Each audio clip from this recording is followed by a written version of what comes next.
Hi everybody, this is Matt. Welcome back and thanks for watching. This video is a response to one of your questions out there.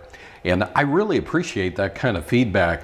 Feel free to shoot me a message whenever you have a question about something, and I'll be happy to try to answer it for you. And if I don't have the answer, I'll steer you in hopefully the right direction. Now, this person wrote me about their very first handgun purchase. And what they've told me is that they've gone to ranges, they have rented handguns at ranges, which is a good idea for a first-time shooter. And right now they've settled on the 9mm cartridge as their platform of choice, and they're going through the process and should have their permit to purchase here very shortly. Now, the individual was told by somebody that it would be a good idea to wait until after they get their permit to purchase and then go to a gun show and purchase from there. And they were asking about the gun show experience. Should I go to a gun show? What should I expect? Well, let me tell you, first of all, kudos on going to a gun range and trying on a multitude of different pistols, because that's one big mistake that a lot of folks make. They really don't handle them, and so they just get something and then they get it in their hands and they don't like it. Your ability to go to a range and use rental firearms, it shows you the good, the bad, the ugly. And the main thing is, how does it run for you? How does it feel? How does it fit in your hand? Does it feel like a natural extension of your body? Is it ergonomic? Or, all kinds of little factors that go into that. But when it comes to getting into the gun show, would I purchase a brand new firearm at a gun show? No, I would not.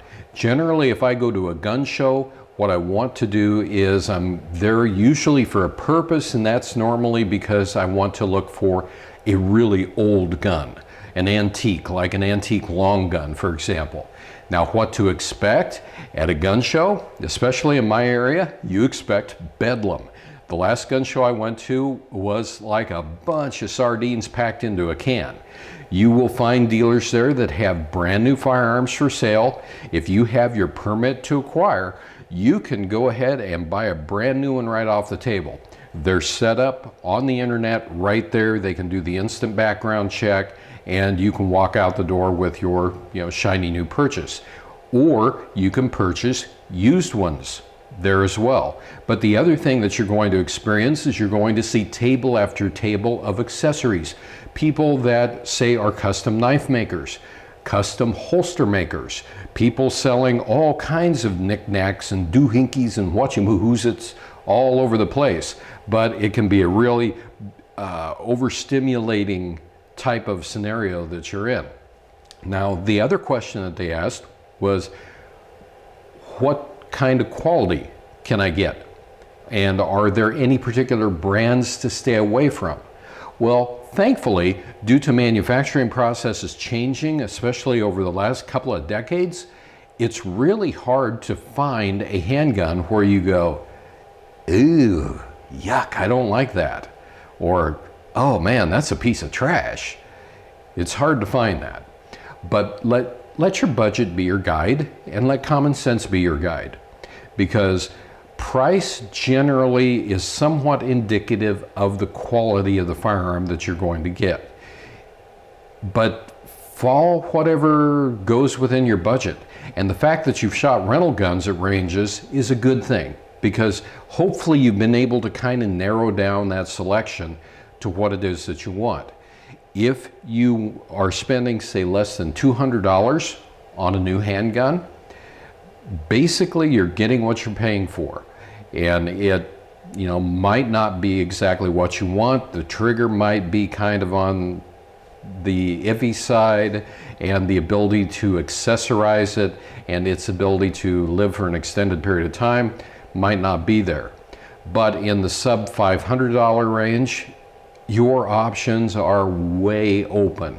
Because, for example, here's a Glock 19, safety check, nothing in the mag, nothing in the chamber. This locally can be had for right at $499, brand new out of the box. This would give you a lot of service, especially since you're just going to be using it at the range. Aside from that, for less money, you could own a Ruger. Rugers are, very nice pistols. Taurus, they make decent pistols and handguns. So it's really what your budget is and what feels the best to you, because there might be something about the grip on a Glock that you absolutely don't like, whereas a Smith & Wesson M&P might just feel great to you. Or maybe, you go to a gun show and you find a used Sig Sauer and you pick it up and it feels like a natural extension of your hand and you love it. Guns are simply that. They're firearms. Each one of them has a different character. But let your budget kind of be your guide. And the other thing that I look for in a handgun is, how serviceable is it? If it's some kind of an exotic thing, it's going to be harder to get parts for, and the magazines for it are going to be very expensive. If you're talking like a Glock, a Ruger, a Smith & Wesson M&P, magazines are more plentiful, parts are available, so you're good to go there. But I hope that this answers a few of your questions, but keep those cards and letters coming, literally. Keep those messages coming. I appreciate that.